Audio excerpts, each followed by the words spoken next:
So this day in Flames history is today. Yes. Today is the day the Calgary Flames announce they are going to be retiring the jersey of one Miikka Kiprusoff. Right to the rafters, baby. They're going to hang that sumbitch up in the rafters. Woo! There you see it coming up in March. It'll be the 11th anniversary of this March would have been perfect. 10 years. 03, 13, 23. It's going up. I mean, it's going up. This is what matters. It's going up. Are we, I guess, this feels like one outside of the market. People be like, really? He was kind of low-key one of the best of a generation, but because the team was so bad when he got there and then tapered off rather quickly after the lockout, I don't think he got as much pub as he deserved around the league. But the numbers are sparkling. And he didn't interact with the league. No. There was nothing. Yeah. Like he avoided it at all. Now, one of Vezina didn't go. Mm-hmm. That sounds about right. I think it's not sounds. It is right. The reason that this may have taken 11 years to retire a man's jersey, I think communicating with Miikka, it might have taken 9 or 10 years to get the response from the carrier pigeon that has to go to his land. And well, it's like you don't have email on your phone. No, you're hard. I don't know if he has a phone. Peter Hanlon phoned me and said those exact words. Like, the hardest part was whether and the response you weren't like most people like this is a mate. You're calling Miikka if he answers or gets back to you. Mm-hmm. The response, like, he didn't go to accept the Vezina trophy. Yeah, think about that, eh? Like late bloomer, wasn't like, oh, it's my 12th. I'm Pat Roy. I don't care. I'm not going, and you can't make me. Yeah. That's wild. And it wasn't mean-spirited, right? It's not like he got screwed by the media. Now he's like, I'm not talking to any of you guys. It just was not on his radar. His thing at all. And I think people would be surprised to know that the personality and the sense of humor that there is there. Oh, you might just think, oh, this is just kind of an introverted, quiet guy that doesn't say anything.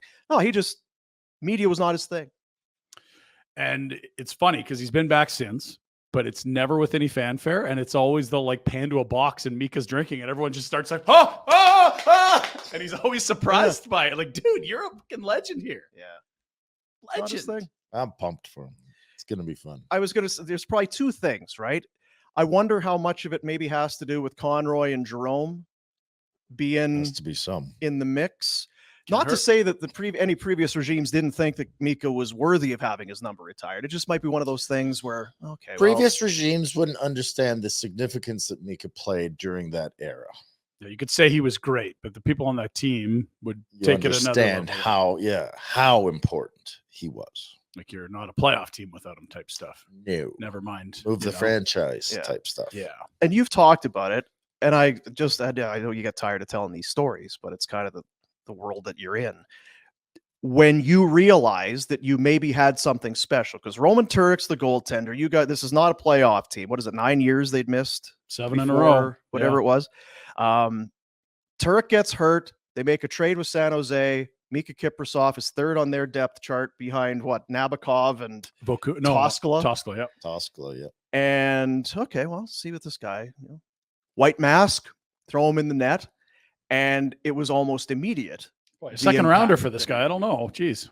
I was looking this morning, won 12 of his first 17 games, allowed 1 goal or less in 11 of them. The first was a 2-1 win over Montreal. November 20th. And you remember, I remember getting absolutely roasted on a 2-on-1 for a backdoor tap in. I'm like, oh shit.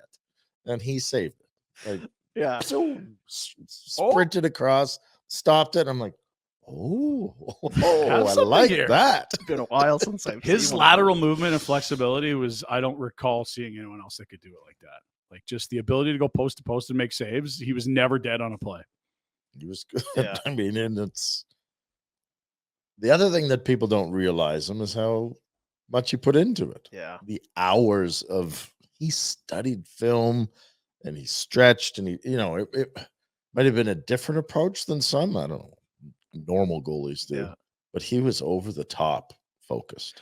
I know, just for us at that time, working at the radio station, just being at the rink, you did the afternoons, you just didn't leave. You get there for morning skate, you stay to the afternoon show, and then it's a game day to see what time Kipper. I wondered, does he leave the rink after morning skate? Because he would be there so late after, and then so early before. I just wondered some days, are you just kind of crashing on a trainer's table for an hour or two and then start your stretching routine and all that shit?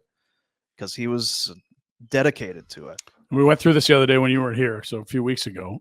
Games played in full seasons in Calgary: 74, 74, 76, 76, 73, 71, 70. Yeah. Last year he gets hurt and only plays 2 dozen. But when he was an absolute horse. It was he and Marty Brodeur, and not many others could carry a load like that. Yeah. And there's some guys who maybe one season. Yeah, sure. No, we're talking, what, 8 in a row there? Maybe played a crazy number of games. 7 seasons in a row, 70 or more.